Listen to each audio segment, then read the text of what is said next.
rumors regarding iPhone 13. Hey folks, as you might have already guessed from the title, today is going to be an extremely exhilarating video. That's right, with more than half of 2021 gone, Apple has decided to launch a brand new iPhone. Now, it's customary for news to spread like wildfire on events like these. The same goes for pre-release rumors. We are going to dive into some of the most jaw-dropping rumors regarding the all-new iPhone 13. Before proceeding, we would like to request you all please subscribe to our channel and give this video a like. Your support means the world to us. Share it with your friends and family who are like you, eagerly waiting to get their hands on this product. If you want to see more videos like these, hit that bell icon so you never miss out. Hold up, folks, we are not going to make you all wait any longer. We get where that enthusiasm comes from. This speck of engineering is just weeks from release in September. Since the release of the iPhone 12 last year, we know what to expect this year. Just like before, the iPhone 13 is going to be released in 4 different sized models: 5.4, 6.1, and 6.7 inches, which include 2 Pro versions and 2 affordable ones. Contrary to most of your expectations, this new phone will have the exact same body as the previous model, so yeah, hardware-wise, it's not much of a big deal. What you can expect, however, is a much faster A-series processor, a Qualcomm 5G chip, camera improvements, and an extended battery life. Another of the numerous rumors that have been going around is a port-free iPhone. It was envisioned that by 2021, the iPhone would have no ports at all. But according to Min-Chi Kuo, that is not going to happen right now. Perhaps when MagSafe accessories are more in use, then the iPhones could shift to wireless charging to promote a port-free world. Loving this video so far? If so, don't forget to subscribe to our channel and give this video a huge thumbs up. Share the video with your friends and family. Hit the bell icon if you want to receive notifications for future videos. Another decent addition of the iPhone 13 is a 120Hz display refresh rate in the Pro model. This feature was extracted from the iPad Pro's ProMotion technology.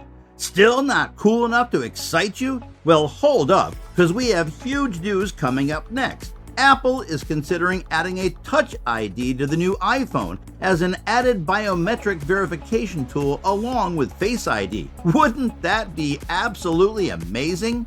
A pretty decent add-on to this device would be its camera shape. The Pro models are said to have a much larger camera array integrated into the back to enhance both external looks and the shot quality. The 2 smallest models are alleged to have 2 camera lenses in the array facing each other diagonally.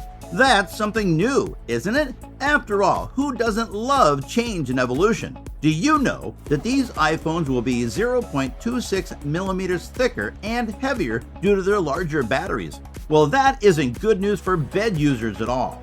If you talk about the color scheme, it is reported that instead of the space gray, the iPhone 13 will have a matte black color choice. A new stainless steel coating adds to the excitement by minimizing fingerprints, etc. An unexpected turn of events here is a new orange color option for the phone. Although it could be just hype and over-exaggeration to excite the public, when it comes to Apple, you just don't know. It is also believed that these mobiles will include a 5G chip and will be compatible with Wi-Fi 6E. Regarding the camera, a new feature going by the name of Cinematic Video allows you to capture videos in portrait mode with the background blurred. How cool is that? Moreover, with the help of filters and AI, the phone will have better quality photos than before. Like the previous model, a LiDAR sensor will be included in the Pro models only. It is also rumored that a 1 terabyte internal storage will be provided in relevant models. Since this has not yet been verified, it could be just a lie. Perhaps taking inspiration from the Samsung devices, it is said that these iPhones will feature an always-on display option that will enable essential info like the time to always show up even when the gadget is locked. According to DigitTimes, the notch on the iPhone 13 models will shrink in size, becoming smaller not in height but the width. Barclays analysts have explained the reason for that as well, as they say a smaller notch on iPhone 13 models is a possibility due to the more compact and tightly attached version of the current structured light system, which controls the Face ID. Can't wait to get your hands on the iPhone, right? We are all excited. Now at the very end, the question of the day, how much do you think this iPhone will cost? Do you think the iPhone 13 is worth it or just a waste? What could Apple have done more to make it more appealing and alluring? Let us know in the comments section down below. In the end, we once again remind you all to subscribe if you haven't already, like, share, comment, and hit the bell icon for notifications. Stay healthy and happy. We will see you all tomorrow.